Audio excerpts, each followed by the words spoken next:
A guerra já causou efeito devastador na vida de milhões de ucranianos. Segundo a ONU, cerca de 10 milhões de ucranianos já deixaram suas casas, fugindo dos ataques das tropas russas. A gente analisa agora um pouco mais sobre o conflito no leste europeu e recebe como convidado o professor Manuel Furriela, professor de Direito Internacional, já nosso amigo, nosso conhecido, sempre bem-vindo, né, professor? Boa semana, obrigada pelo seu tempo conosco nesta manhã de segunda.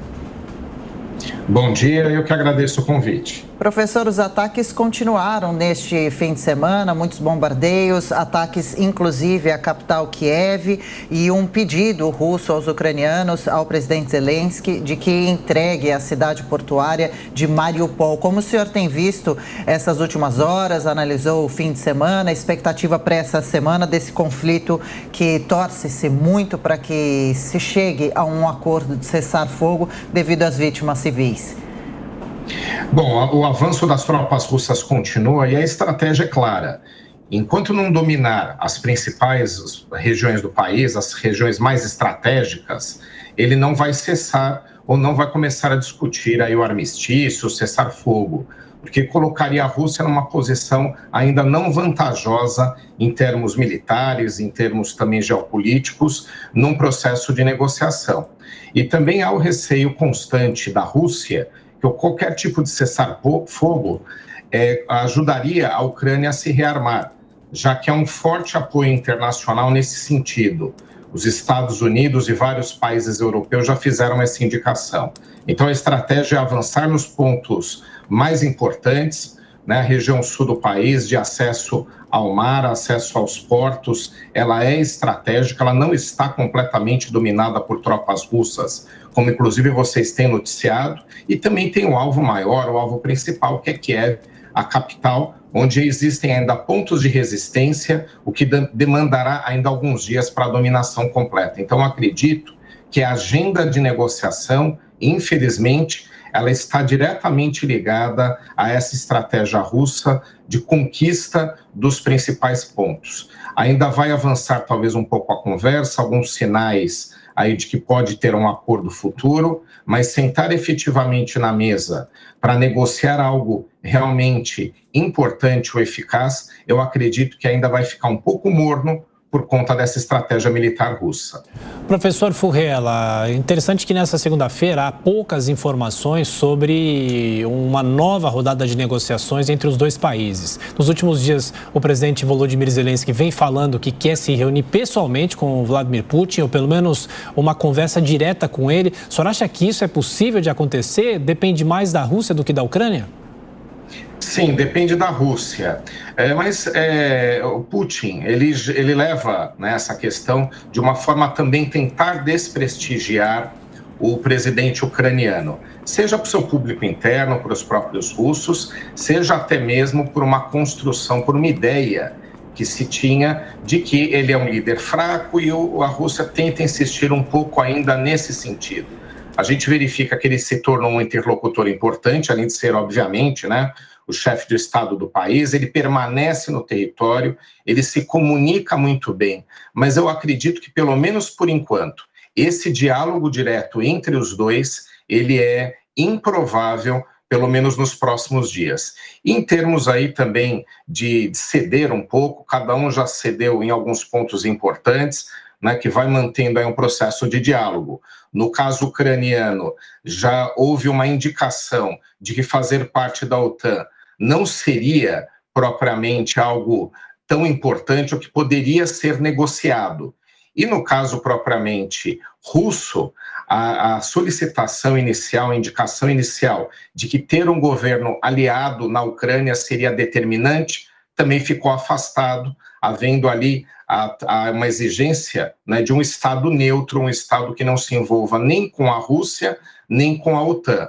Então, acho que esses termos ainda mantêm o diálogo, mas essa conversa direta, pelo menos por enquanto, na construção da lógica de Putin, de desmerecer até mesmo esse presidente, dando indicação que ele seria ligado a grupos radicais, eu acho que ainda mantém essa lógica, então é improvável uma conversa direta entre os dois, pelo menos no cenário que nós temos até hoje. A gente fica no aguardo, né, professor? E Vladimir Putin, ele estaria agindo sozinho ou ele tem um grupo, um comitê ao qual ele consultaria? Professor, as decisões dele partem dele mesmo. Qual é esse estilo de governo de Putin? Qual é o estilo de governo que os russos vivem hoje? Outros países têm comportamento semelhante? Ele tem um núcleo de influências, eu diria, não de decisões. A oligarquia, os empresários russos, né, recebem essa denominação por conta justamente do tipo de negócio que desenvolvem no país e da forma como são identificados, não só pelo Ocidente, mas pela população. Então, esses oligarcas, eles têm uma influência sobre Putin. Tanto é verdade que foram um dos principais alvos das sanções internacionais, já se sabendo que é um alicerce de sustentação a Putin, partindo dessas pessoas, desses grandes empresários, né, que controlam a maior parte da economia russa. Então, ali você tem um importante núcleo de influência. Ele ouve muito o ministro das Relações Exteriores, é um diplomata já muito antigo, que está no cargo desde 2004, então daqui a pouco aí está também há 20 anos exercendo esse papel, essa função. Então ali você tem ou consegue identificar pessoas próximas que com certeza ele ouve, são estratégicas, mas o perfil dele, construído em todos esses anos, que a gente consegue identificar, é sim de um líder com caráter autoritário, com decisões tomadas muito por próprio raciocínio seu, por uma lógica sua. Influência ele sofre, decisões eu acredito que estão muito mais por conta dele próprio. Agora, professor, uma última pergunta para a gente fechar. Do ponto de vista dessas negociações internacionais, o senhor acha que a Ucrânia vem conseguindo o que quer ou o que o Ocidente já pôde dar para o país já foi dado? Não há muito ainda a se conceder neste momento. Então, há um apoio financeiro. A Ucrânia já era um país debilitado por uma crise social e econômica, mesmo antes deste conflito. A própria escolha da liderança política, do presidente, tem uma ligação direta com essa situação. Então, acho que o Ocidente não tem como oferecer muito mais no presente momento, mas a Ucrânia, ela é, de longe, quem está em situação mais desvantajosa neste conflito. E, professor, por que é tão importante a capital Kiev? Seria simbólica essa invasão, o domínio da capital ucraniana?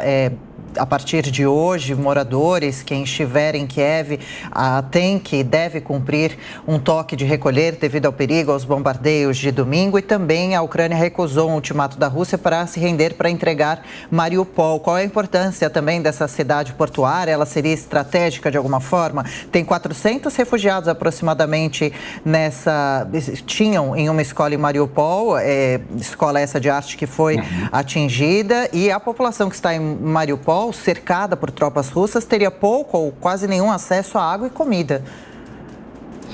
Você tem as principais cidades sempre são os alvos necessários numa ocupação de um país. E a capital, ela tem duas situações aí, né? Tem um poder simbólico. Você tomar a capital significa tecnicamente que você tomou todo o país, e além de ter esse aspecto político, né, a gestão do país parte da capital, você também tem aspecto econômico. Ela é a principal região do país, a região metropolitana, que é uma região consolidada, industrial, então é necessária essa tomada numa estratégia militar. E todas as demais regiões, né? Mariupol também faz parte dessa lógica, uma das principais cidades do país, e é a de acesso aos portos, que fazem parte, inclusive, de uma necessidade do país para manter o seu comércio internacional. Então, você consegue estrangular ou tomar economicamente o país também quando você toma decisões que envolvam as principais itens, os principais objetos de infraestrutura, como é o caso do porto, aí, obviamente. Então, a tomada dessas regiões é muito importante. E você levantou um outro aspecto interessante, você falou aí das pessoas, dos civis que têm sido vitimados.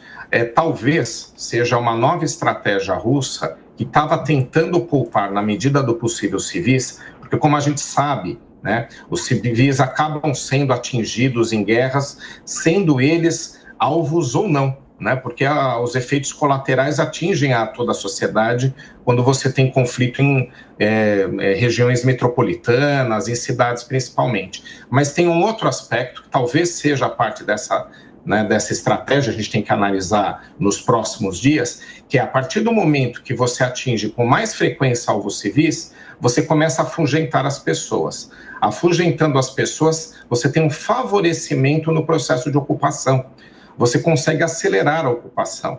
Há uma resistência em Mariupol, inclusive por parte dos civis. Então, uma indicação que faça com que essa população sinta medo de continuar na cidade e acabe fugindo por rotas aí para se refugiar em países vizinhos ou se deslocando para outras regiões do país, ajuda essa ocupação. Então, atingir alvos como o que você mencionou, diretamente ligados a civis, pode fazer parte de uma nova estratégia da Rússia para tentar afastar os civis das regiões e ficar mais rápida a ocupação. Ainda mais agressiva e violenta, hein? Segundo a ONU, cerca de 847 civis morreram desde o início da invasão.